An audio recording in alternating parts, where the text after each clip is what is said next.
No podemos llevar adelante este país si no evaluamos lo que estamos haciendo. Esto es algo que siempre hemos sabido. Lo que no se mide no se puede mejorar. Eso es lo que trata de hacer una organización de la sociedad civil, estas que han sido tan cuestionadas en los últimos tiempos, que se llama México Evalúa, que hace constantes evaluaciones acerca de las políticas públicas de nuestro país.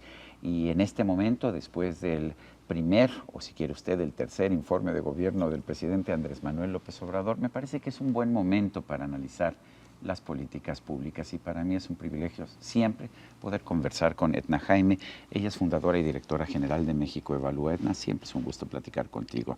El privilegio es mío, Sergio, muchas gracias por la invitación. Edna, cuéntanos, vemos a un presidente que nos dice que todo va muy bien, que todo va requete bien, que a lo mejor hay un problemita ahí en materia de crecimiento y un problemita en materia de inseguridad, pero en todo lo demás, México es el país más feliz, todo va muy bien, es un país más justo, a lo mejor no hay crecimiento, pero es un país en el que se distribuye mejor el ingreso. Eso, para empezar, ¿lo podemos medir tan pronto, después de 9 meses de gobierno? No, para ver temas pues de ingreso de los hogares mexicanos, pues tenemos que esperar a que se produzca la información, y tenemos una institución que lo hace de manera muy seria, Sergio. Tenemos el INEGI, tenemos el Coneval también. Tenemos el INEGI, tenemos que esperar a que se genere la encuesta ingreso-gasto de los hogares. Pero apenas se acaba de terminar la del 2018. Entonces vamos a tener que, o sea, estos temas vamos a tener que esperar un par de años.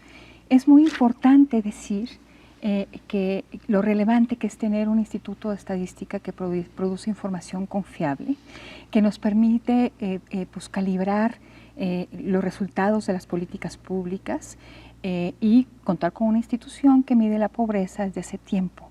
Fueron esfuerzos relevantes de hace algunos años para pues, institucionalizar la política social, para quitarle el matiz político, la lógica política. Ahora, Edna, es curioso, vimos que los partidos de izquierda siempre presionaron por tener un INEGI autónomo que no falsea las cifras. Ahora ya sabemos que tenemos un INEGI que realmente nos da información fidedigna, pero también querían una evaluación de las políticas públicas de manera autónoma, por eso surgió el Coneval. Y ahora tenemos un presidente de la República que dice que no confía, que los organismos autónomos solamente buscan robarle al pueblo, y que las organizaciones de la sociedad civil como México Evalúa son organismos fifís de derecha y conservadores. ¿Qué opinas?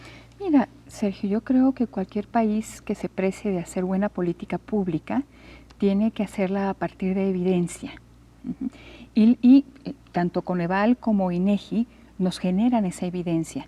Y yo creo que fue un esfuerzo muy importante para para que la política social no fuera un instrumento del presidente para perseguir fines políticos o electorales.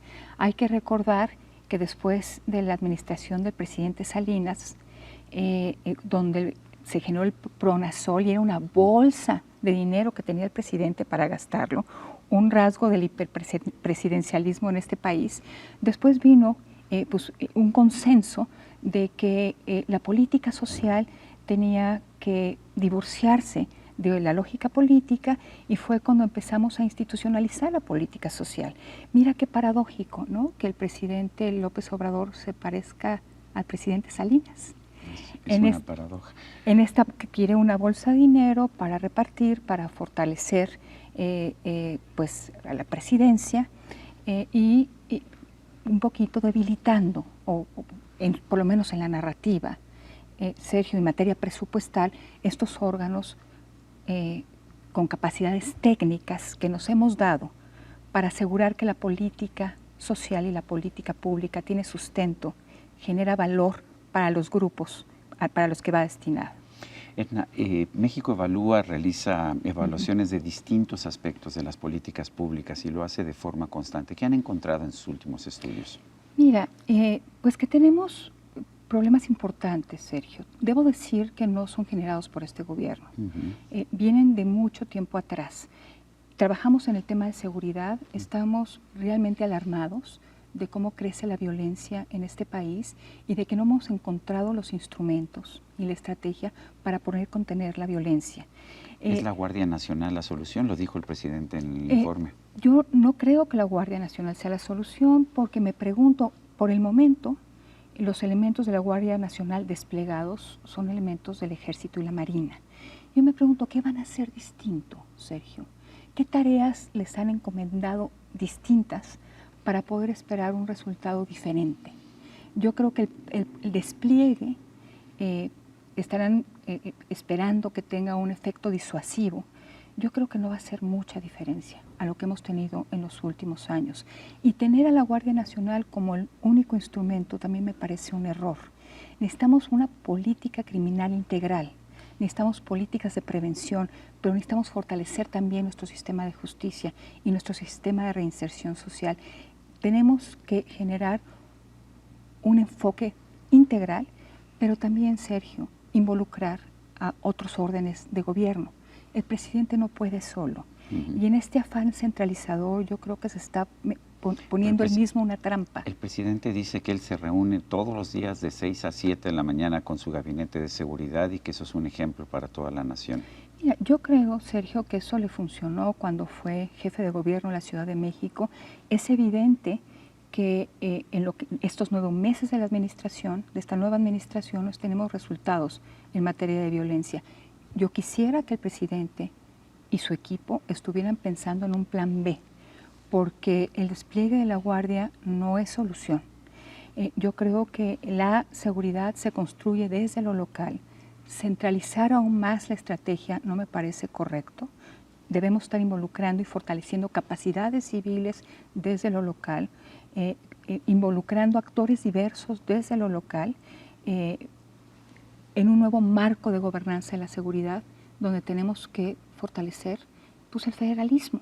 Sergio, o sea, el presidente no puede solo centralizar, es más de lo mismo, no encuentro diferencias. Edna, ese es el tema de seguridad. Vamos al tema económico. La economía tuvo un crecimiento de 0.0 en el segundo trimestre, crecimiento trimestral. Dice el presidente que eso no importa porque sí hay desarrollo, aunque no haya crecimiento. ¿Qué opinan ustedes? ¿Qué ven ustedes? Mira, Sergio, pues primero entender qué entiende el presidente por desarrollo, ¿no? Una concepción o acepción general de desarrollo es aquel donde pues tenemos unas sociedades con niveles de bienestar importantes, acceso a derechos, donde hay una distribución, mecanismos de redistribución del ingreso que funcionan, pero sobre todo donde hay capacidad de generar riqueza. Sergio, entonces lo que hemos visto en estos primeros meses es un frenón importante de la economía porque creo que pues se rompió la confianza del sector privado en las políticas públicas de este gobierno. No hay certidumbre, sin incertidumbre no habrá suficiente inversión. ¿Y por qué es importante el crecimiento y la inversión, Sergio? Porque se generan empleos. Y el empleo es la manera en que una familia puede hacerse de un ingreso, de hacer esto sostenible en el tiempo. El presidente nos dice que se generaron 300,000 empleos en lo que lleva su sexenio, en los primeros 9 meses. Pero se destruyeron también, o sea, la capacidad de generación de empleos también se ha visto mermada de una manera dramática, Sergio. Entonces, yo no veo como este círculo virtuoso de generación de empleo, de incremento del ingreso de los hogares, del acceso a ciertos derechos, puedan garantizarse si esta economía no crece. Si no crece, no hay suficiente recaudación. Si no hay suficiente recaudación, el Estado mexicano no puede proveer servicios públicos básicos y entramos en un círculo vicioso grave. Entonces, yo lo tomaría con menos ligereza.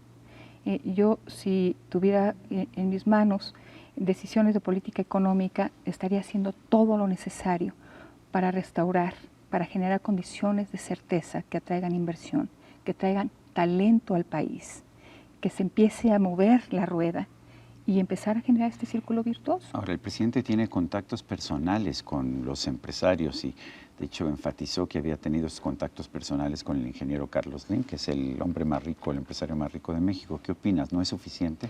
Pues yo creo que más que palabras tenemos que ver indicadores, Sergio, y hay quienes votan con los pies cuando algo no les gusta.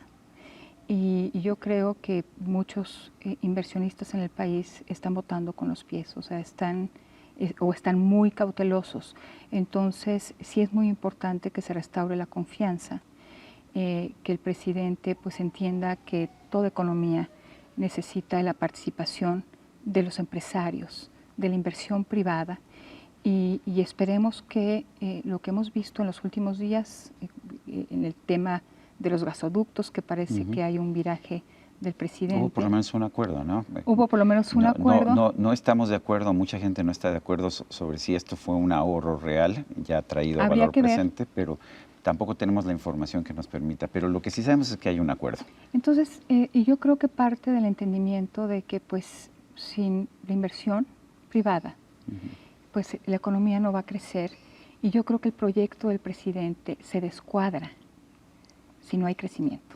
¿Qué pasa con los proyectos sociales? ¿Es la forma correcta de manejar una política social, de programas sociales, el entregar dinero en efectivo a la gente? Mira, Sergio, puede haber problemas públicos en los que dar una transferencia directa sea una buena solución para resolver el problema público, el problema que se detecta. Lo que tenemos con los programas prioritarios del presidente López Obrador es que no está muy claro cuál es el problema público que quieran resolver, cuál es la población beneficiaria. Te digo esto porque la mayoría de ellos no cuenta con reglas de operación. Las reglas de operación justamente hacen eso, clarificar cuál es la población objetivo, el problema público que se quiere resolver, y entonces se plantean los instrumentos, y lo que se busca es que los instrumentos estén alineados con los objetivos. Pero al no tener todavía reglas de operación, pues no nos permite conocer lo básico de estos programas. Se dificulta mucho dar seguimiento a un programa público, a un programa presupuestal, cuando no sabemos ¿Cuáles son las reglas? qué objetivos buscan, cuáles son las reglas de aplicación de los recursos. Yo estoy esperando que el siguiente año, que para el siguiente paquete presupuestal, estos 20 y tantos programas prioritarios cuenten con reglas de operación. Nos van a aclarar muchas cosas. Podremos entonces emitir juicios basados en información y podremos decir, este problema público está completamente, este instrumento está completamente desalineado del objetivo que busca, pero todavía no contamos con eso. Edna Jaime, directora general, fundadora de México Evalúa, gracias por esta conversación. Muchas gracias, Sergio. Y a usted, amigo televidente, que hace posible este programa, se lo agradezco también. Esto es todo por hoy, pero no se lo olvide. Nos vemos la próxima.